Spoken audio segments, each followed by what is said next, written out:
Boa tarde, que a graça e a paz do nosso Senhor Jesus Cristo vivo venha guardar nossa mente, nosso coração neste dia, nesta tarde.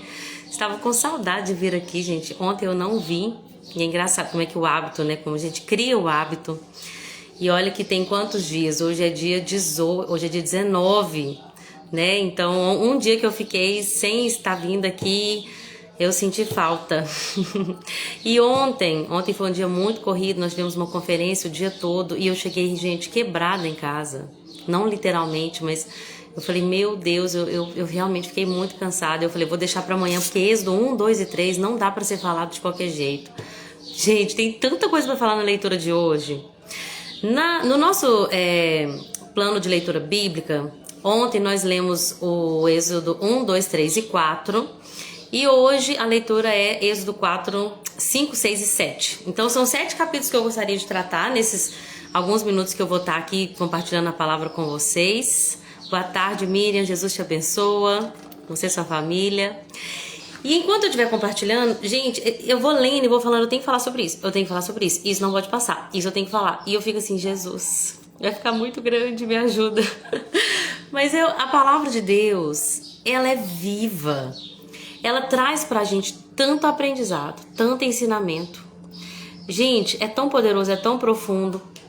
Mas eu vou falar aquilo que o Espírito Santo colocar no meu coração. Amém? E aí, vamos continuar a história dos hebreus? Quem são os hebreus? Hebreus são o povo, né? O povo hebreu é o povo que Deus escolheu. Porque a partir deste povo a salvação viria para a terra. Quem é a salvação? Jesus Cristo. Jesus Cristo vem dos hebreus, do povo de Israel. Então, o povo israelita é um povo assim que tem o coração de Deus. Por quê? Porque Deus escreveu uma história a partir daquele povo. E a partir daquele povo viria então o nascimento de seu filho, Deus homem encarnado. O motivo de nós estarmos aqui, de eu estar aqui nesse exato momento, o nosso Senhor Jesus. E então, como que se deu a história desses hebreus? Deus escolheu um homem que foi Abraão. E deste homem viria da sua linhagem aquele que é o filho da promessa. Então Abraão gerou Isaac, Isaac gerou Jacó. Jacó teve aqueles 12 filhos. 10 dos seus filhos, com inveja, com ira, com ódio, pegam o seu filho preferido, José, e enviam ele para o Egito como escravo. De escravo ele se torna governador. Se torna o homem mais importante do Egito, abaixo de Faraó. Boa tarde, Regiane, Jesus te abençoa. Deus abençoe esse resto de domingo, a semana que está começando. E aí, gente, o que acontece? Agora, nós estamos num ponto da história. Aí não, vamos voltar, né? Aí o que acontece? José tá no Egito, ele é um homem importante, ele é um homem que ele tem governo no Egito, mesmo não sendo egípcio, mesmo sendo um estrangeiro. Deus levantou aquele homem com um propósito. E o faraó, ele tem aquele homem tem um favor no coração de Faraó. Entenda que Moisés foi o motivo ali usado por Deus de não ter acontecido que aquela fome tivesse matado todo o povo antigo, vivente. Por quê? Porque Deus deu uma revelação para José. José, vai vir tempos de fome. Então, no tempo de fartura, você vai economizar, vai guardar, vai armazenar. O fato de José ter armazenado e guardado fez com que Faraó se tornasse o homem mais poderoso do mundo antigo. Então, aquele homem, aquele rei, o faraó, amava José. Amava José. José, você é o motivo da minha riqueza. E então, quando o José fala com ele qualquer coisa, ele fala, ó, joia, posso buscar meu pai? Pode. Posso enterrar meu pai? Pode. O que você quiser, José. Só que aí, nós chegamos no ponto da história, o que acontece? Aquele faraó que amava José, que tinha um sentimento de favor com relação a José, ele morreu. E aí a gente vai ver, como é que tá escrito aqui? Subiu ao poder do Egito um novo rei que não sabia nada de José. Na NVT tá falando isso, ele não sabia nada sobre José. A única coisa que ele começou a perceber é que aqueles egípcios que desceram 70 almas, contando com a família de José, 70 contando com José. 70 pessoas desceram para o Egito. Sabe o que aconteceu, gente? Aquele povo começou a multiplicar. E era um povo forte. As mulheres eram férteis. Os homens eram viris. Era um povo forte, valente, inteligente. Até hoje, perceba que os prêmios Nobel, os prêmios Nobéis, não sei como é que seria o plural, muitos vão para o povo de Israel. O povo de Israel tem uma inteligência fenomenal. Deus entregou para o seu povo uma inteligência que é fora de lógica, uma capacidade de adquirir riquezas. Os israelitas são ricos, eles têm um país pequeno, mas são ricos em poder bélico, em poder medicinal. É um povo inteligente. E aí o faraó percebeu isso, esse povo tem alguma coisa. Esse povo tem alguma coisa. E ele começou a temer. Por quê? Porque eles se multiplicavam. Olha o que a Bíblia diz. Multiplicavam-se tanto que se fortaleceram e encheram a terra. Logo, logo me lembrei de Gênesis. Olha o que Deus falou para Noé. Para Adão. Ele fala assim, sejam férteis, multipliquem-se e encham e governem a terra. O povo de Deus estava vivendo essa palavra. Sejam férteis, eles eram férteis, as mulheres eram férteis. Multipliquem-se, eles estavam se multiplicando. Enchem a terra, estavam enchendo. Qual que é o próximo passo, gente? Governar. Então o faraó, lembre-se que tudo que a gente está falando aqui tem um simbolismo espiritual. O diabo, ele quando a gente fala de faraó, nós simbolizamos o diabo. O Egito é o que nós vamos levar para um contexto de que é o mundo, o sistema mundano, pecaminoso, o sistema decaído da terra. E aí, quando a gente entende que tem um líder nesse sistema pecaminoso, que é o diabo e seus anjos. Então, por que eu tô falando isso? Porque a gente vai entender muita coisa que acontece. Esse faraó começa a ficar com medo, porque eles já se multiplicaram. Eles eram férteis, eles se multiplicaram, eles estão enchendo a terra. Próximo passo, vão governar. Nós não podemos deixar eles governarem.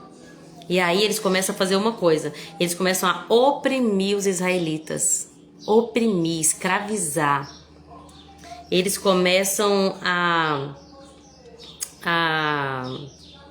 aqui está escrito, porém, quanto mais eram oprimidos, mais os israelitas se multiplicavam. Levantaram capatazes, escravizaram os israelitas. Agora vocês vão trabalhar. E aí a Bíblia diz que eles vão construir cidades como Pitom e Ramsés. Sabe aquelas pirâmides lindas? Sabe que a gente vê? Tem mão de israelita lá. Tem mão. Meu filho, o que tem para comer? Acabou de comer, gente. Senhor, envia o suprimento. E aí tem banana, viu? Comprei banana. E aí, gente, realidade. Sabe o que aconteceu aqui? Eu quero focar numa coisa, um princípio prático para nossa vida. Quanto mais eles eram oprimidos, tanto mais eles se multiplicavam e se espalhavam. Vou repetir, presta atenção. Quanto mais os israelitas eram oprimidos, mais eles cresciam, mais eles multiplicavam, mais eles se espalhavam, mais eles se fortaleciam. Tem outra palavra que vai falar que eles se tornavam cada vez mais fortes. Gente, ninguém quer isso. Todo mundo quer contar um testemunho lindo, mas existe um processo. E no processo do testemunho, você já viu aquele testemunho de uma pessoa que venceu o câncer? Já viu tanto que as pessoas glorificam a Deus? Ele venceu o câncer, glória a Deus, Deus é o Deus do impossível. Quanto mais difícil é o testemunho, mais as pessoas glorificam a Deus. E muitas vezes a gente quer falar assim, Senhor, me usa, eu quero ser instrumento em tuas mãos, eu quero te glorificar. Entenda que para glorificar a Deus, muitas das vezes nós vamos passar por opressões. Nós vamos ser oprimidos. Vamos passar por tribulações. A gente não quer, gente, fala a verdade. A gente quer que Deus cumpra sua promessa, viver uma vida de paz, de alegria, toda sorte de bênçãos. E Deus nos promete isso. Hoje eu estava conversando com uma pessoa falando assim, olha, quando a gente está em Deus, pode estar tudo bem, pode estar tudo mal, mas a gente tem uma esperança que não muda, uma esperança dentro de nós. Então entendam, e uma coisa que eu acho interessante é quando a gente pega a igreja de Jesus, a igreja primitiva. A Bíblia diz em Atos 1:8, Jesus falou assim, vocês vão se encher de poder, o Espírito Santo vai descer sobre vocês e vocês vão ser testemunhas, tanto na Judéia, Samaria, em todo o confim da terra. Até o confim da terra vocês vão ser minha testemunha. Isso é Atos 1:8. Só que em Atos 8:1, a Bíblia diz que veio uma perseguição ferrenha sobre o povo. Porque estavam lá em Jerusalém, gente, vivendo um avivamento, glória a Deus, aleluia, estamos falando em línguas, estamos Os apóstolos estão pregando Jesus. Meu Deus, estamos aqui no céu. Só que aí Jesus falou, não tá bom assim, eu preciso que vocês espalhem essa semente. E aí Jesus permite, nosso Deus permite, uma perseguição. Sabe o que o povo faz? Eles começam a fugir da perseguição. E conforme eles vão saindo de Jerusalém para fugir da perseguição, eles vão pregando a mensagem de Deus. E é essa perseguição que espalhou o evangelho na época da igreja primitiva. Às vezes, para acontecer Atos 1:8, e serão minhas testemunhas até os confins da terra, tem que acontecer o Atos 8:1, haver perseguição. Ninguém quer falar isso, né? Todo mundo quer viver uma vida plena e seja perfeito. Mas deixa eu te falar, vai valer a pena. Deus tem propósito em tudo. Aquele povo, quanto mais eles eram oprimidos, mais eles se multiplicavam. Sabe essa dor que você está passando? Sabe essa luta que você está passando, que não resolve? Deus tem propósito. Deus, Ele quer usar tudo isso para te treinar, para te fortalecer, para te levar a lugares mais profundos, para te levar a lugares mais altos. Você só tem que perseverar crendo. Tem uma coisa que irritou Deus no Velho Testamento, é a incredulidade do povo. Nós precisamos ter fé, mesmo quando as coisas estão ruins. Que Deus tem propósito. Lembra que eles eram só 70? Quanto mais eles eram oprimidos, mais eles multiplicavam. Deus está levantando um exército, gente. Um exército que antes eram escravos, mas vão se tornar um exército forte. E aí o que acontece? Nós vamos ver que o faraó tem um plano. Vamos fazer o seguinte? Vamos acabar com esse povo? Vamos matar os meninos. Vamos matar os meninos. Porque se a gente matar os meninos, a gente tira o poder, o governo. Porque o governo está sobre o homem. E aqui eu queria falar uma coisa rapidinho, porque não ia falar sobre isso, mas rapidinho, gente. A mulher não foi feita para governar. Às vezes quando se fala sobre submissão, já vem as feministas falando, que isso, a mulher tem... Gente, eu amo que eu não tenha sido feito para governar. Porque a mulher, Deus deu poder. Ela tem poder para edificar e ela tem poder para destruir. A mulher tem poder para edificar um lar. E ela tem poder para destruir, mas o governo do lar é do marido. O homem é quem traz o governo. O governo da igreja é do homem. Muitas das vezes as pessoas me perguntam, você é pastora? E eu amo cuidar da igreja de Cristo, eu amo cuidar das ovelhas de Cristo, eu amo, gente, eu tenho um prazer de olhar para alguém, Jesus coloca em mim esse amor que Ele tem e está desenvolvendo cada vez mais em mim, mas eu amo dizer que a direção da igreja está sobre o pastor, no caso aqui do Padre Libério, sobre o Edmundo. Eu amo ver como Deus dá a liderança para ele sabe o caminho que a gente vai, agora a gente vai para a esquerda, agora a gente vai para a direita, e eu vou só aqui, submissa. Às vezes eu tenho uma dica e eu falo, olha, eu sinto no meu coração que Jesus está falando sobre isso. E aí ele fala, poxa, testificou, Deus também falou comigo, a gente anda junto, mas o governo está sobre o homem, enquanto o poder, a mulher tem poder. Para quê? Para destruir e para levantar. Gente, nós fomos feitos para ser cuidada. E é triste, é claro, é triste quando o homem não tem sabedoria para governar, quando ele não é cheio do Espírito para governar. Mas é muito triste quando a mulher está carregando a carga do governo nos seus ombros. Porque Deus não criou o governo para ela. Filha, você é o vaso mais frágil. Eu te criei para ser cuidada. Não para carregar tudo nas suas costas. E é por isso que eu sempre falo para as jovens adolescentes, procure casar com um homem sábio, um homem cheio do Espírito. Pensa antes de casar. Observa os sinais. Para que depois você não tenha que carregar cargas que você não foi criada para carregar. Você já viu quantas mulheres sobrecarregadas, cansadas, porque elas governam a casa, elas governam o marido, elas governam os filhos, elas têm que fazer tudo, senão a casa não anda. E ela tá com olheira desse tamanho assim, ó. Por quê? Porque ela não foi feita para governar. Faraó falou, vamos matar os meninos. Porque quando a gente mata os meninos, primeiro que a gente mata a semente. A semente de quem que ele quer matar? A semente do Messias. Não é? Porque no homem tá ali a semente. Mas sem a mulher também nada disso pode acontecer. Então a gente é andar junto, entendendo que o governo está com os homens. E aí, eu não tenho nenhuma tristeza de falar isso, gente. Eu não me sinto menor, diminuída. Eu sei quem eu sou e quem Deus me criou para ser. Isso é muito bom quando a gente tem uma identidade.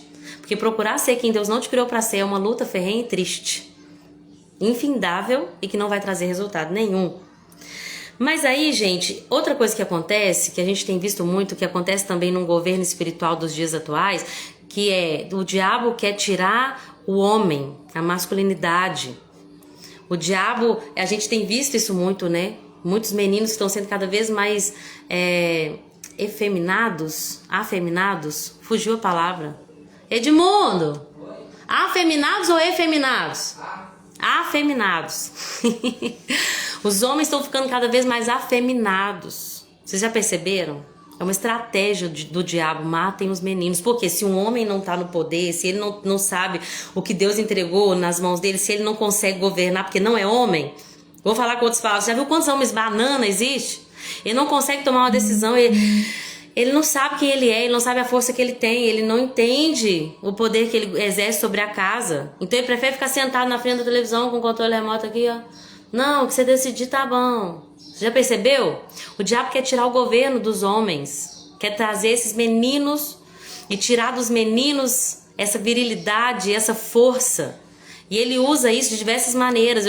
Eu não quero entrar nesse assunto porque eu nem pesquisei sobre isso, então não tem crédito para falar, mas quantas pesquisas têm sido feitas que mostram que, por exemplo, tem hormônios nas coisas que a gente come que podem estar tirando isso, diminuindo a testosterona dos homens.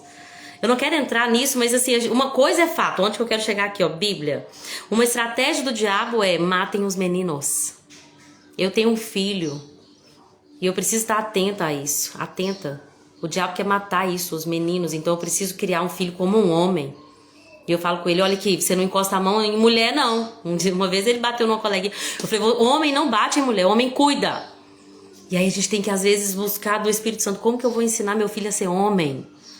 Gente, tá faltando tanto homem, fala a verdade.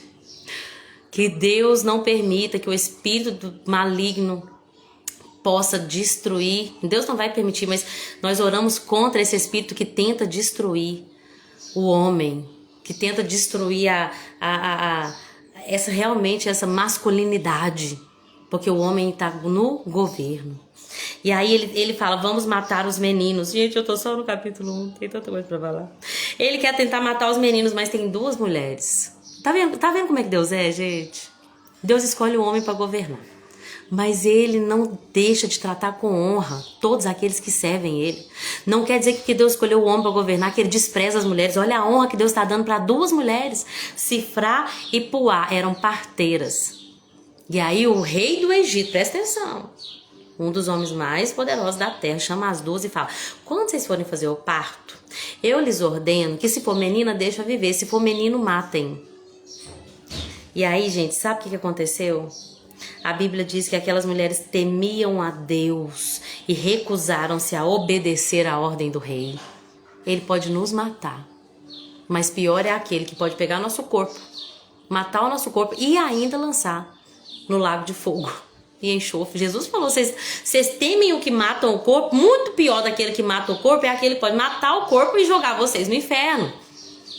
A nossa geração tem que temer mais a Deus. A gente teme as pessoas, a gente teme ficar sem dinheiro, a gente teme a reforma que pode tirar nosso salário, que pode tirar nossa aposentadoria daqui 80 anos. A gente teme o homem, a gente teme a economia, a gente não teme a Deus. A nossa geração tem que voltar a temer ao Senhor. Aquelas mulheres, gente, elas não estavam nem aí se o faraó ia matar elas ou não. Talvez elas, claro, sim, temiam e se preocupavam, mas elas temiam mais a Deus. E a Bíblia diz que porque elas temiam mais a Deus do que aquele faraó, elas poupavam os meninos. Até que ele chama ela e fala assim, mas o que está acontecendo? Os meninos estão sendo mortos e elas vão falar, não, que as parteiras são fortes, são diferentes das egípcias.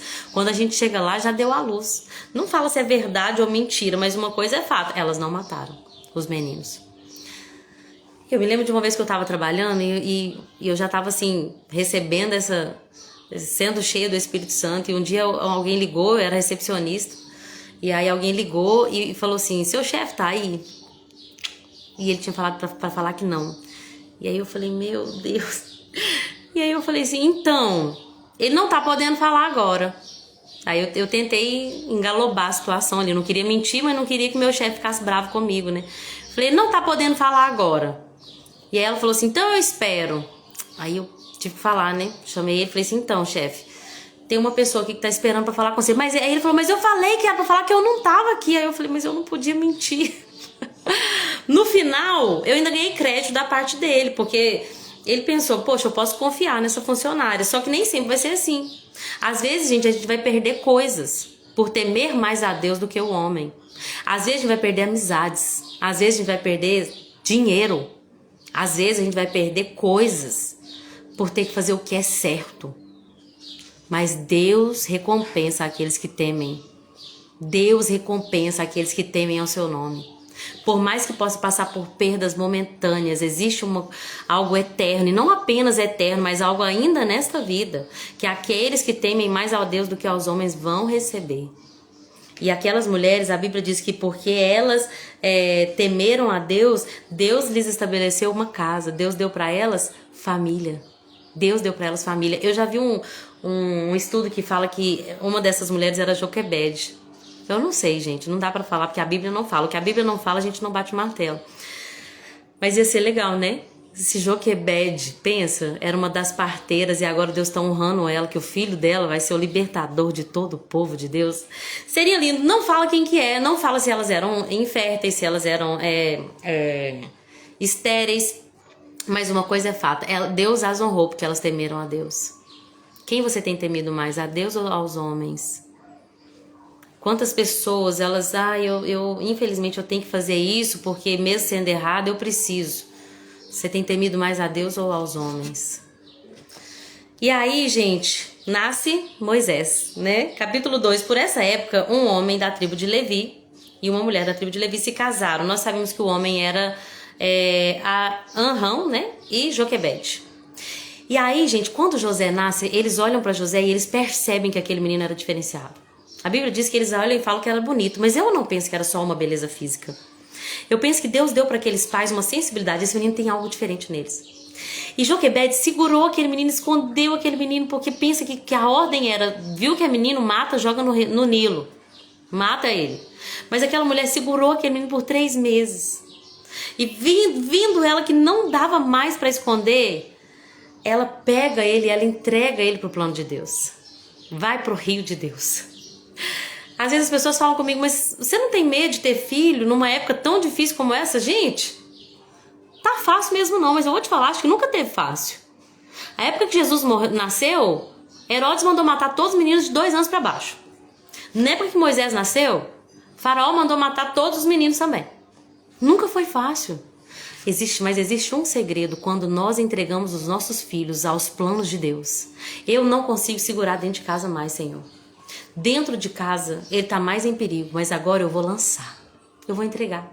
E entregar não é do tipo que agora eu não vou me preocupar, agora eu que faça as escolhas dele. Não. É realmente confiar no plano e no propósito de Deus. Quando Deus falou para José, desce pro Egito, pode voltar agora, vai para Jericó. Existe nos pais uma direção de Deus. Eu amo quando o pai de Sansão, quando descobre que a esposa dele está grávida, Manoá, ele fala assim, como nós devemos criar esse menino? Nós temos que fazer essa pergunta também, gente. Se você é pai e está assistindo esse vídeo, se você é mãe, pergunta para ele. Como eu devo criar esses meninos? Como eu devo criar meus filhos? Existe uma graça de Deus para compreender. E Deus deu para aquela mulher estratégia. Você confia em mim, Joquebede? Porque vai ser difícil. Você vai pegar um bebê de 3 meses, vai colocar ele num cesto e vai ter que lançar. Alguns poderiam até dizer, o destino. Eu digo, vai ter que lançar o seu destino profético. Vai ter que lançar ao plano e à vontade de Deus para a vida dele. Não vai ser fácil, você vai perder o controle. Não vai para ser, olha, eu peguei isso aqui, não faz o menor sentido, por que eu peguei esse Todd? É porque tá na minha frente. Você tem aquele bebezinho, você tá protegendo aqui, ó. Você acha que você vai conseguir proteger das enfermidades. Porque o mundo é mau, precisa proteger, tem que pagar vacina cara. Não que pagar vacina seja errado, tá? Mas você já viu quando a pessoa ela é neurótica? Eu tenho que fazer tudo o que for necessário. E quanto mais você segura, mais difícil vai ficando. Mas aí chega uma hora que você fala assim, eu não consigo mais segurar. É teu. Meu filho é teu. E não faz o menor sentido eu estar usando um Todd pra isso, mas é só pra ficar mais visual. Meu filho é teu. Tá? Eu não consigo com minhas próprias mãos, eu vou dar o meu melhor. Mas ele é teu. Faça a tua vontade. E você envia seu filho pro coração de Deus. Ela pega aquele bebê, coloca num cesto, passa ali betume, né, piche e coloca no mar. Como é bom entregar nossos filhos no mar de Deus, para que as águas do Espírito guiem nossos filhos ao plano perfeito de Deus na vida deles. Porque naquele exato momento, olha o que aconteceu. Do nada, A filha de Faraó foi tomar banho no Nilo? Eu amo esse Deus, gente. Que ele é maravilhoso. Do nada, a filha de Faraó foi tomar banho no Nilo. Viu aquele cesto. Enquanto isso, a irmã dele estava andando atrás dele, né? Ela não deixou ele totalmente largado. Não foi só eu envio meu filho para Deus, seja feita a vontade de Deus, não. Miriam estava ali, ó, de olho, correndo atrás, mesmo que de longe, mas ela estava, ó, olhando. E aí sabe o que acontece? Quando aquela filha de Faraó pega ele, ela fala, é um dos hebreus. Então a irmã do menino se aproxima e pergunta, a senhora quer que eu chame uma mulher hebreia para, sei lá, caso a senhora queira que amamenta ele, que ele é pequenininho, né? E aí ela fala, pode. E aí ela vai lá e chama a mãe dela. A mãe de Moisés pega Moisés. Vou pegar Moisés aqui. Leva o próprio filho que ela entregou para Deus para casa.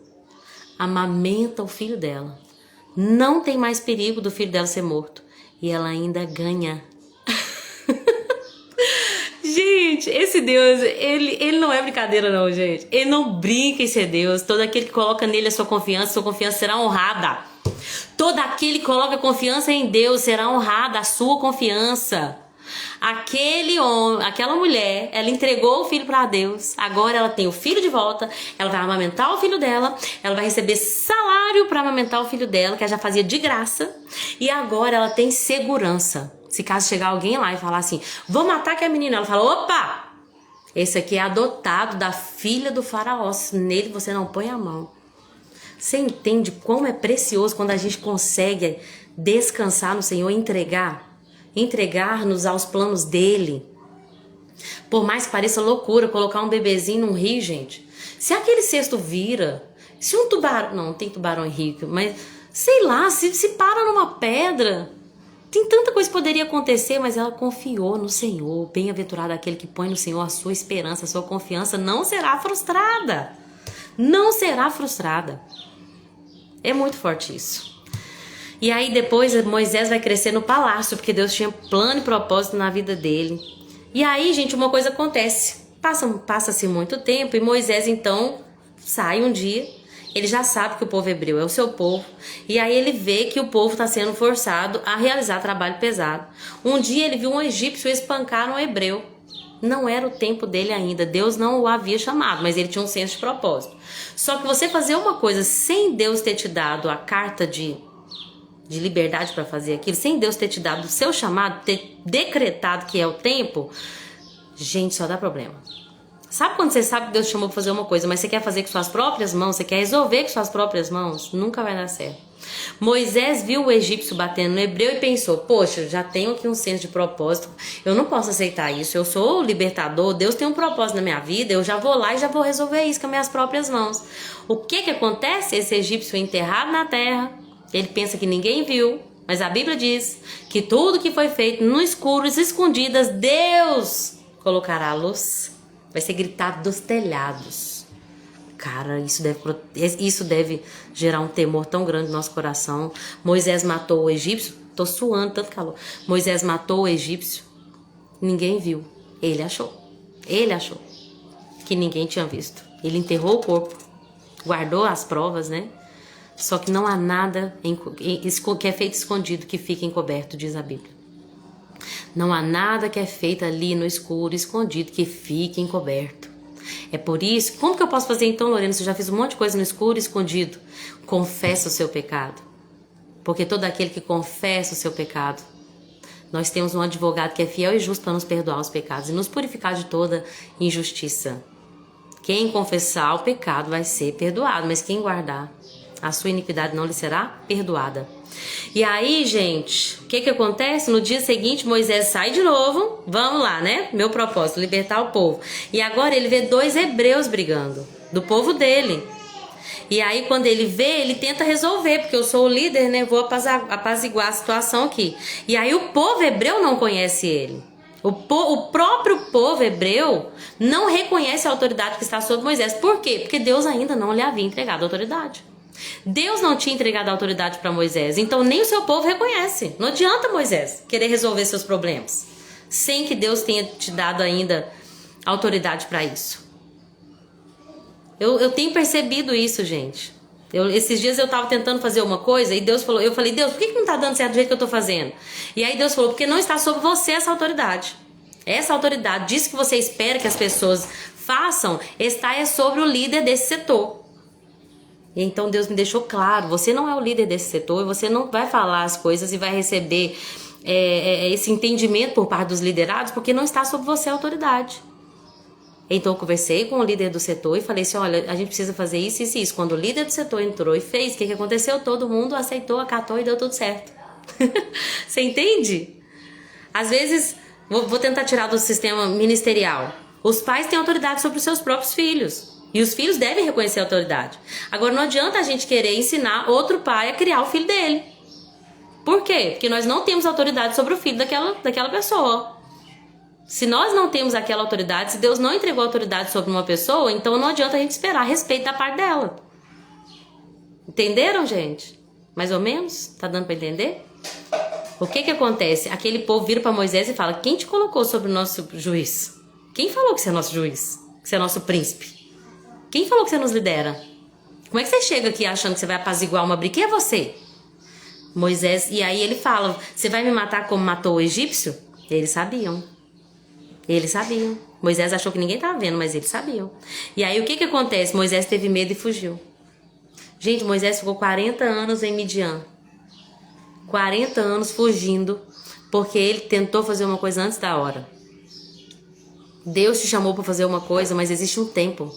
O tempo da espera, o tempo do aprendizado, o tempo do processo, o tempo... Deus me chamou para ser missionário, mas meu pastor não me envia. Não adianta você se enviar. Vai chegar o tempo que Deus vai usar seu pastor para te enviar. Ninguém vai impedir o plano e o propósito de Deus para sua vida, desde que você esteja no lugar certo. A única pessoa que pode impedir o plano e o propósito de Deus para sua vida é você mesmo. Você é a única pessoa que pode impedir o plano e o propósito de Deus para sua vida. Ah, porque levantou um homem cheio do diabo que fez isso, que fez aquilo, que impediu meu propósito. Não. Só você pode impedir se você estiver em desobediência. Se Deus te fez um missionário, Deus vai te enviar na hora certa. Não adianta a gente falar que eu vou ir com minhas próprias mãos, não tá dando certo, então eu vou abrir uma igreja. Dá tudo errado. Você já viu quantas pessoas que tem chamado para ser pastor, mas não espera o tempo, e daí vai lá e abre uma igreja, dá tudo errado? Porque não tem autoridade. Não adianta. Tem até chamado, mas não tava na hora certa. Moisés tinha chamado para apaziguar, ele foi um grande juiz. Um grande juiz. Mas naquele momento ele não era reconhecido porque não estava ainda no tempo onde ele receberia, então, de fato, o cajado. A autoridade sobre de juiz sobre o povo. Moisés tem que fugir, ele fica 40 anos fugindo. Vocês entendem quanto tempo que... Algumas pessoas até explicam que... Lembra que lá para Abraão, Deus promete que o povo ia ficar 400 anos no forasteiro, numa terra forasteira, que seria o Egito? Deus falou para Abraão que os seus filhos iam ficar 400 anos. Eles ficaram 430. E eu já vi muitos pregadores falarem que é por causa disso. Que é porque Moisés atrasou o propósito. Porque ele ficou 40 anos ali no Egito. 30 anos atrasado. Faltava 10 anos para Deus se revelar para ele. Mas atrasou-se 30 anos porque ele teve que fugir para uma terra que não era o plano e a vontade de Deus para a vida dele. Mas aí, gente, ele encontra sua esposa Zípora. Ele tem seus filhos. E aí, o que acontece? A Bíblia diz no final do capítulo 2 que os israelitas estavam gemendo com o peso da escravidão. Eles clamam por socorro e a Bíblia diz que o clamor deles subiu até Deus. Deus ouviu os gemidos, se lembrou da aliança que tinha feito com Abraão, com Isaac e com Jacó. Ele olhou para os israelitas e percebeu a sua necessidade. Escute, o seu clamor vai subir, vai chegar, o seu tempo vai chegar. Não deixa de clamar. Deus sabe, tem plano, tem promessa. Ele é o Deus de Abraão, de Isaac, de Jacó, ele não esqueceu da promessa. Seu clamor vai subir, continua orando, continua intercedendo, Deus vai atender o seu clamor. E aí no capítulo 3 nós vimos que depois de tantos anos, de fato Deus vai chegar o tempo do chamamento de Moisés. Quando Moisés está ali pastoreando as ovelhas do seu sogro, ele vê um arbusto ou uma sarça pegando fogo. Ela pegava fogo, mas não se consumia. Aleluia. Moisés quer se aproximar, mas não dá para se aproximar de qualquer jeito, gente. Não dá para se aproximar de Deus de qualquer jeito. Deus fala com ele, tira a sandália dos seus pés. Sabe o que significa isso para mim? Esses dias há alguns anos, Deus falou isso muito forte no meu coração. A sandália é aquilo que é do homem, é aquilo que a gente criou para facilitar o processo, o caminho, né? Eu crio uma sandália para facilitar o meu caminho. Quantas sandálias nós temos para facilitar? Quantas vezes nós queremos facilitar o processo? Se eu juntar muito dinheiro, eu não preciso do Deus provedor, porque eu tenho dinheiro, eu não preciso ficar falando, Senhor, por favor, envia o alimento de hoje, me dá o pão de cada dia. Quantos facilitadores, quantas pessoas que nem deviam estar na nossa vida, mas que a gente está ali usando para facilitar, porque são pessoas que nos produzem qualquer tipo de sentimento ou de reputação, ou até mesmo de facilidades, de uma condição melhor de vida. Quantas coisas nós temos, eu preciso trabalhar nesse lugar porque eu tenho um padrão de vida. Olha a sandália aí, é o que o homem criou para facilitar o caminho. Eu tenho que ter um padrão de vida, se eu não tiver esse padrão de vida eu não tô feliz. E aí você faz coisas que Deus não te ouve fazer, dá tudo errado. A pessoa não vê, dá tudo errado. Por quê? É uma sandália. Mas quando a gente se aproxima de Deus, você pode até ver, tem gente que tem a revelação que vê, mas tem gente que chega mais perto. E conforme a gente vai chegando mais perto, o Senhor fala, tira a sandália dos seus pés, tira aquilo que é humano, aquilo que quer facilitar o caminho, mas que não fui eu que te dei. Não estou falando que Deus quer que a gente anda descalço, é um princípio que está aqui, tira a sandália dos seus pés, aquilo que te traz uma segurança, mas que não foi eu que dei, porque eu sou a sua segurança. Eu sou teu galardão, lembra que Deus falou para Abraão? Eu sou teu grandíssimo galardão, Abraão. E aí ele de fato tira as sandálias e tem uma revelação, aquilo que Deus não revelou para Abraão, aquilo que Deus não revelou para Isaac e aquilo que Deus não revelou para Jacó, é o que Deus revelou para Moisés. Porque ele fala para Abraão, para Isaac e para Jacó, me revelei como El Shaddai, Deus poderoso, mas para você, Moisés, eu revelo o meu nome, eu sou Yahvé, eu sou o que sou. Eu sou alívio para o que está oprimido. Eu sou riqueza para o pobre. Eu sou saúde para o enfermo. Eu sou vida para o morto. Eu sou paz para o oprimido. Eu sou segurança para o que está em meio à guerra. Eu sou tudo em todos. Eu sou o que sou. Meu Deus! E aí, vou resumir, porque não dá, gente. Meu Deus do céu, é muita coisa em 7 capítulos. E eu acho lindo que nessa hora Moisés fala assim, olha, lindo o que o senhor tá falando, mas eu não posso, envia outro. Tô falando com minhas palavras, tá? Envia outro, que eu não sei falar. Algumas pessoas falam que Moisés era gago, outras pessoas falam que ele não sabia o hebraico direito, porque ele cresceu no palácio, né? Ele sabia muito bem falar a língua dos egípcios, mas pode ser que ele não soubesse falar muito bem aos hebreus. Nessa tradução fala assim, não consigo me expressar e me atrapalho com as palavras. Talvez ele não tivesse uma boa oratória, eu não sei o que é. Uma coisa é fato, ele não se sentia capaz. Quantos de vocês, Deus já falou o que é para fazer e vocês dizem, eu não me sinto capaz? Envia outro. Eu não. Envia a Lorena que fala lá, ó, que não tem vergonha. Deus está falando, é você que eu quero chamar, porque eu amo os improváveis. Eu amo pegar o que não é e confundir com aquele que é, ou que pensa que é. Eu amo pegar as coisas que não são e confundir com as que pensa que são. Eu amo pegar aquilo que para o mundo é loucura. Isso é a sabedoria de Deus. Eu amo isso. Deus é glorificado quando ele pega alguém que ninguém dava nada. Ninguém dava nada por aquela pessoa. Aquela pessoa ali não tem futuro. E aí Deus pega e fala, pode deixar que eu vou moldar, como um oleiro molda o barro assim, vai moldando o barro e faz um vaso novo. Deus é o Deus dos improváveis. Manda a Lorena, nasceu na igreja, é crente toda a vida. Na verdade tem pouco tempo que eu me tornei crente de verdade. Né, Miel? Deus ama os improváveis. Deus te escolheu, Miel, para confundir a sabedoria do mundo que fala, não, aquela ali não ia mudar nunca. Muda. Deus muda quem Ele quer. Deus pega os que não são para confundir os que são. Deus levanta, gente, quem estava no pó e faz sentar com príncipes. E Ele pega aquele que está lá no alto, o príncipe, faz comer capim, como Ele fez com Nabucodonosor. Deus é o Deus dos improváveis, mas Moisés está assim, eu não. eu não envio outro, por favor, não dou conta de falar. Não dou conta de falar. Não sei se era isso, mas Joy, desce daqui. Minha cachorra atrevida. E aí, gente, sabe o que aconteceu? Deus tá falando com Abraão aqui, peraí. Quem que formou a boca do ser humano? Quem que torna o homem mudo ou surdo? Quem torna o cego ou faz ele ver? Não sou eu, o Senhor. Moisés, eu que criei a boca, Moisés. Eu tô te chamando, você tá falando, ai, que eu não dou conta. Eu sou o seu criador. Eu sou o que criou o manual de instrução para o seu funcionamento. Eu sei cada parte da sua boca, Moisés. Eu que criei o palato mole, eu nem sei falar as palavras, mas eu fico pensando na sabedoria de Deus. Eu sei toda a anatomia da sua boca. Eu tô te chamando, você tá falando que não dá conta? Eu sei o que você dá conta e o que você não dá conta. Confia em mim. Você vai falar. E Moisés continua falando, não, por favor, envia outro, por favor. Eu penso, meu Deus do céu, o nível de insegurança altíssimo. Quantas vezes nós somos assim? Deus fala, eu vou fazer com você, você vai ser um pregador, vai pescar não mais peixes, mas homens, almas, você vai ser um evangelista, vai alcançar multidões. E às vezes você tá assim, eu não sou ninguém, eu não sou nada, eu nem tenho conhecimento. Tem tantos homens eruditos, homens teólogos, homens que têm 800 bíblias e enciclopédias em casa, Deus vai me chamar.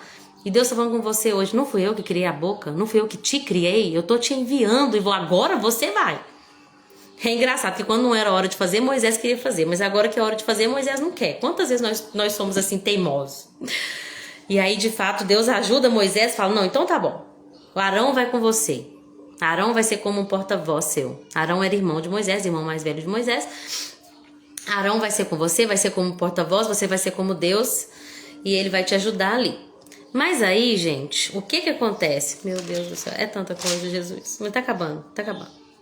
E aí, gente, o que acontece? Olha o versículo 31, que Moisés pede para Deus que comprove que Deus estava com ele, né? Então Deus fala, não, então tá bom, eu vou te dar algumas provas para você mostrar pro povo do Egito, tá bom? Pro seu próprio povo. Você tem esse cajado, quando você jogar ele no chão, vai virar uma cobra, quando você pegar, vai voltar a ser cajado. Uma ótima prova, certo? Se ainda assim eles não acreditarem, pega sua mão, mostra sua mão, tá com lepra, tira de novo, mostra de novo, tá sem lepra. O povo ainda não creu? Pega uma água do rio Nilo, quando você jogar no chão vai virar sangue. 3 sinais para provar que a autoridade estava sobre Moisés. E aí o que aconteceu? A Bíblia diz que o povo se convence de que o Senhor tinha enviado Moisés e Arão. Vocês conseguem perceber? Antes, aqui no capítulo 2, quando Moisés tenta apartar a briga dos hebreus, eles não viram autoridade sobre ele, porque de fato não tinha autoridade sobre ele ainda. Então eles falam, quem colocou você sobre príncipe, sobre nós? Mas agora, Moisés tem a autoridade de Deus sobre ele, porque Deus o enviou. E agora ele tem reconhecimento das pessoas. Ele tem reconhecimento das pessoas. Que a Bíblia diz, agora o povo de Israel se convenceu de que o Senhor tinha enviado Moisés e Arão. E é lindo que a Bíblia diz que quando eles ouviram que o Senhor se preocupava com eles e que Deus tinha visto o seu sofrimento, se prostraram e adoraram.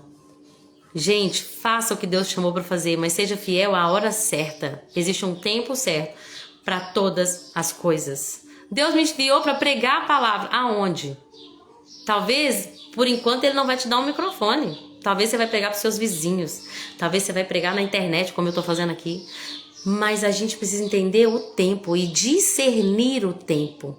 Nós precisamos discernir o tempo. Porque a Bíblia diz, há tempo para todas as coisas. E tem um outro versículo que fala assim, Deus criou todas as coisas formosas ao seu tempo. Tenta comer uma melancia antes da hora. Ela é sem graça. Ela não tem doce, ela não tem sabor. Por quê? Porque ela não está pronta, não é a hora certa. Quantas vezes a gente não está aproveitando de todo o sabor daquilo que Deus tem para nós, porque ainda não é a hora certa. E eu tenho que arrumar, porque eu tenho que ir para a igreja, e eu tô aqui falando muito. Mas é porque, gente, esses capítulos são muito fortes. E aí era a hora certa. Agora sim, Deus levantou Moisés para governar o seu povo e o povo reconhece ele como líder. Mas sabe o que acontece, gente? Quando o faraó descobre que que o povo quer sair, quer ir para o deserto para poder prestar um culto ao Senhor, Faraó tem uma estratégia: vamos aumentar sobre eles a carga, vamos aumentar o trabalho, vamos distraí-los. Vocês conseguem perceber como que o diabo é o mesmo? A estratégia dele não mudou? O povo está pensando demais em Deus, em obra, em reino de Deus. O povo está pensando demais nas coisas espirituais. O que a gente tem que fazer? Sobrecarregá-los de distrações. Vamos entrar com distrações. Esse povo está tendo muito tempo. Vamos tirar o tempo deles? Antes, eles só tinham que fazer tijolos. Nós dávamos a palha. Agora, eles não apenas têm que fazer tijolos, mas eles têm que sair, pegar a palha, vir fazer o tijolo. E não vai diminuir o ritmo da produção. Produtividade. Seja produtivo. Faça. Tem que fazer, tem que produzir, tem que trabalhar em 2 empregos, estudar de noite. Nos finais de semana a gente vai pro cinema, a gente tem que sair, tem que passear, entretenimento. Eu tenho que assistir série, acabou uma série, tem uma nova temporada, tem um filme novo que saiu, uma nova série, uma nova temporada. Vocês conseguem perceber a estratégia do diabo? Distraia eles. Esse povo não pode ter tempo para orar, gente. Tempo para ajoelhar na cama e passar tempo com Deus ali no secreto, sem preocupações na mente. Não, esse povo seria forte demais se eles tivessem tempo. Porque eles já se multiplicaram. Eles já são férteis, já se multiplicaram, já encheram a terra, agora só falta o quê? Governá-la. Vamos tirar o tempo deles. Gente, cuidado, porque a estratégia do diabo não mudou. Ele quer tirar o nosso tempo. Tem coisa que é até lícita, mas Deus está falando, não é para fazer. Porque você precisa de tempo. Não se distraia com as coisas desta vida. Tem coisa que é lícita. Lorena, tá errado assistir série? Não tá errado assistir série nem ver televisão. Mas quanto tempo você tem gastado com isso? Todo o seu tempo livre? Você tem mais tempo para ver série, para mexer no Instagram, para ficar lá vendo vídeos curtos, que é uma dopamina barata, gera um prazer pro seu cérebro, te vicia e gasta todo o seu tempo. E aí você não sabe de nada, para que Deus te criou, qual que é o propósito dele na sua vida, o que ele tem para você, qual que é o futuro daqueles que creem, qual que é a esperança da glória. Você não sabe nada disso. Por quê? Porque eu tô acompanhando os memes. Eu tô rindo aqui à toa. Aprenda a remir o tempo, a administrar o seu tempo, porque o diabo quer nos distrair. Esse ano eu comecei uma pós-graduação, eu comentei com vocês. E eu tava vendo, um dia eu tava vendo uma aula até meia-noite, e tava tão difícil pra mim, gente, tava tão difícil. Até que Deus falou, tá difícil porque eu não te chamei pra isso. Tá difícil porque você tá fazendo o que eu não te falei pra fazer. Teve um dia que eu tava numa correria, a hora que eu ia ter um tempo assim de maior qualidade para ler, eu falei, quer saber? Eu vou fazer uma coisa na cozinha, uma coisa que gerava muito, né, Jaque? Muito forte. Eu fui fazer uma coisa na cozinha que gerava muito tempo, tipo uma torta. E aí Deus falou, compra pão hoje. Compra pão que é mais rápido, para você ter mais tempo. Gente, como é lindo servir a família, servir uma mesa farta, mas a gente tem que aprender a administrar o tempo. Senão a gente fica louco. Sua vida é aquela correria. Gente, a gente tá quase terminando o mês de janeiro. Fala a verdade, tá mais pro fim do que pro começo. Daqui a pouco é dezembro. Daqui a pouco a gente tá com as luzes de Natal na cidade. Que nós não sejamos distraídos do plano e do propósito de Deus pra nossa vida. Amém? Aí, gente, vou falar mais 2 coisas pra poder terminar. Eu preciso ser rápida agora, senão esse vídeo vai ficar com mais de 1 hora. Olha o que acontece. Outra coisa que acontece, princípios práticos. A Bíblia diz que quando Moisés se levantou para ajudar o povo, o que aconteceram com as coisas? Pioraram. Gente, isso acontece muito. Lorena, em 2025 eu comecei a ler a Bíblia. Eu comecei a buscar a Deus, a orar. Sabe o que aconteceu com a minha vida? Piorou. Isso pode acontecer, muitas vezes vai acontecer. Existe um plano espiritual. Existe uma guerra, gente, uma guerra invisível. Às vezes você pensa que a sua guerra é contra seu colega de serviço, é contra aquele vizinho. Não. A Bíblia diz que a nossa guerra não é contra carne e sangue, mas existem hostes espirituais da maldade, coisa que a gente não vê, mas que tenta nos tirar do propósito. Nós sabemos que o nosso Deus é muito maior. Eu não dou foco para o inimigo, eu dou foco para Deus. Mas a gente não pode desconsiderar as ações dele.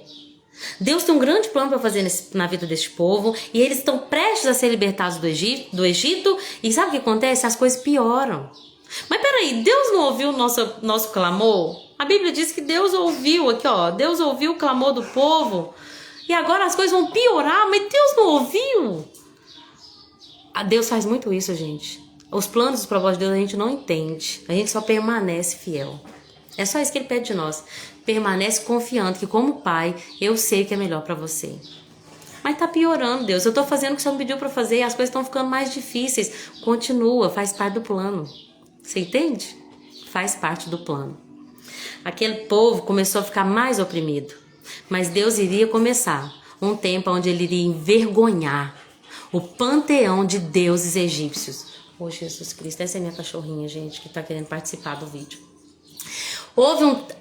Existia ali no Egito um panteão de deuses. Eles criam em todo... Tá bom, já chega, eu te dei muita liberdade, chega. Existe um tempo para todas as coisas. E aí, sabe o que acontece, gente? Deus iria humilhar os deuses egípcios com as pragas. A primeira praga, que Deus fez com que as águas do Nilo se transformassem em sangue. Sabe o que acontece? Eu pulei um monte de coisa aqui, né? Interessante que a Bíblia diz que eles ficaram desanimados. Cuidado com o desânimo, tá? O desânimo quer muitas vezes nos parar. Levanta aí de novo, fala assim, eu tô desanimado, tira o meu desânimo e me dá força, me fortalece. Vamos lá, então. E aí, gente, eles pegam... Não, antes das pragas, o que acontece? Moisés usa aquele sinal, né? Ele pega o cajado que se transforma em serpente. O que acontece? Os magos vão tentar replicar aquilo que Deus fez. E eles conseguem. Gente, o diabo tem um certo poder. O diabo tem um certo poder para imitar as coisas que Deus faz, tá? Por isso que a gente tem que tomar muito cuidado. Porque nós vamos ver que vai chegar uma praga que eles não conseguem mais imitar. O diabo não tem todo o poder. E o poder dele é extremamente limitado diante do poderio do nosso Senhor, que é infinito. Então, às vezes o diabo vai tentar enganar usando esse limitado poder. E aí o que acontece? Moisés joga ali o seu cajado e ele se transforma numa serpente. Os magos de Faraó fazem o mesmo. E Faraó endurece o coração. Mas está tudo dentro do plano. E aí, o que acontece? Quando as águas do rio Nilo se transformam em sangue, Deus está envergonhando o Deus Nilo. Porque os egípcios, eles achavam que o Nilo, eles tinham o Nilo como um deus. O deus da prosperidade. O deus da fertilidade. Até escrevi aqui, ó, o deus Nilo era o deus da fertilidade.